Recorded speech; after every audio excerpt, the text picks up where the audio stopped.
bit different. We're gonna do our first ever sit-down health topic video. Today I want to talk about the 8 causes of cravings because we all have cravings. So we'll all relate to this and need this info. So cravings could be for food, but they could also be for alcohol, smoking, possibly having an affair. That is a bit more extreme, but definitely all possible, definitely all relevant. So the first cause of cravings is unsatisfied primary food. Primary food is what nourishes us off the plate. So everything minus food.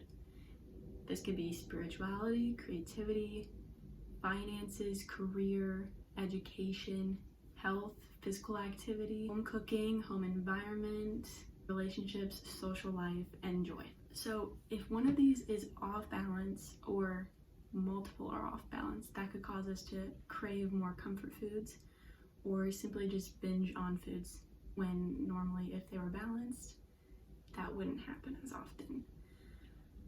So for example, let's say your finances are off balance. You don't have a lot of money, you're stressed out about it, that causes you to crave comfort foods and or binge on other foods. So what you need to do in this sense is focus on your primary foods, focus on getting all of those balanced, or at least be aware of them, try and put effort towards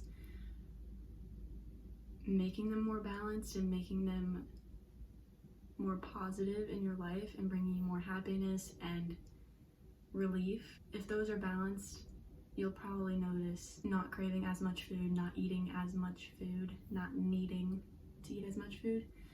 It won't feel like there's some empty hole in you that you need to fill with food. Number 2, dehydration. This is a big one. So many of us misinterpret thirst for hunger. We all know this, we've all heard this before, but it is true. Staying hydrated has been shown to reduce extreme cravings as well as reduce the amount of food consumed, because most of us misinterpret that thirst for hunger. It's also unlikely for an alcoholic to be someone who drinks a lot of water. So that's something to keep in mind. Number 3, the yin-yang imbalance. Yin equals cooling foods, yang equals warming foods. This theory suggests that if you eat a meal that contains foods that are too yin or too yang, it will cause you to crave the opposite in an attempt to maintain balance. So let's say like you had a smoothie for breakfast. It was very sweet. You might crave something salty or savory afterwards. Completely normal. So to reduce this from happening is just keep a balance in your meals. Have something savory with something a bit sweeter. Number 4, inside coming out. This one's interesting because this basically means that you're craving foods you've recently eaten or foods from childhood. Craving recently eaten foods can be an attempt to recreate a positive experience. Craving foods from childhood can be an attempt for comfort. So craving recently eaten foods can be like, let's say you went out for ice cream with a friend 2 days ago. That food is still kind of on your taste buds.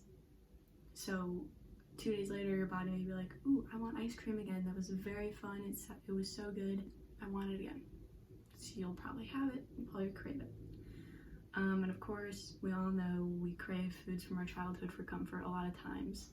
Very common.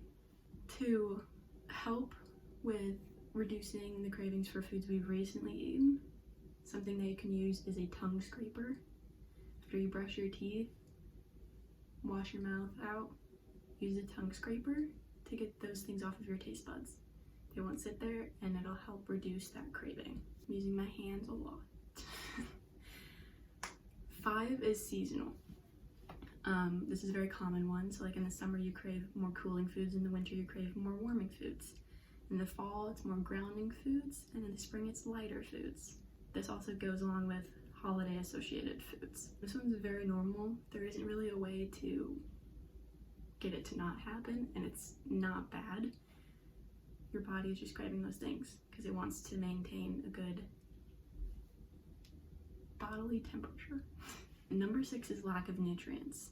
This happens to a lot of people. If the body is lacking nutrients, it might begin to produce old cravings. It's very important to nourish your body with lots of nutrients.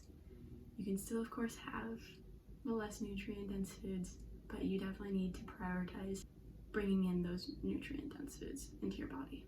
Your body will love you for it. Number 7 is hormonal. Fluctuating testosterone and estrogen levels, as well as stress, can cause cravings. For example, craving chocolate during your menstrual cycle. It's very common. It's very normal. Number 8 is de-evolution. This refers to any big change you make, dietary or otherwise. So during the process of change, you may revert back to old habits because they're familiar, or you simply aren't ready to let go.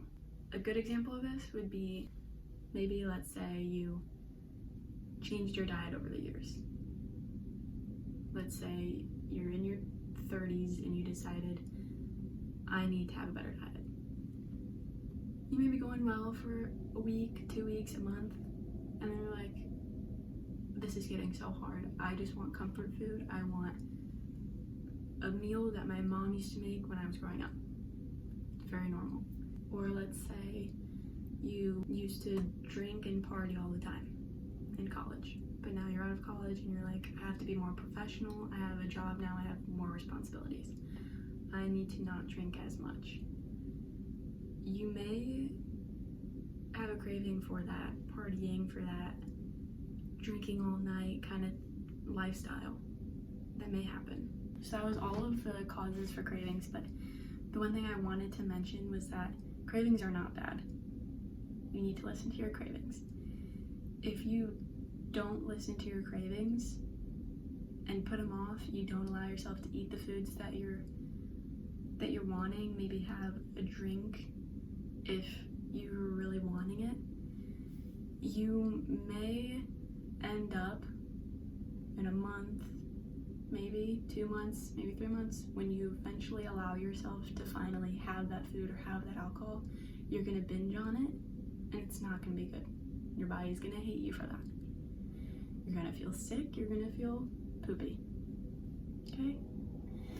So please listen to your cravings. Maybe don't listen to the one of having an affair. But just know that whenever you have a craving, ask yourself, are my primary foods balanced? Am I feeling lonely right now? Do I need to go improve my social life? Have I had enough joy in my life? Are my finances balanced? Am I stressed out? Those are important things to note before you allow the cravings to be filled.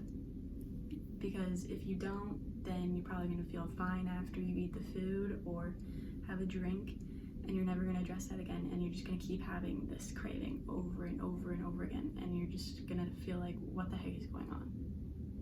You may gain weight, you may just feel unhappy, but it's important to not be hard on yourself if you have a craving. It's normal, we all have them, I have them, you have them. It's normal, everybody has them. So just listen to them, ask your body what it really needs, what it's really asking for, and you'll notice less cravings over time, and you'll notice a happier life and a happier body.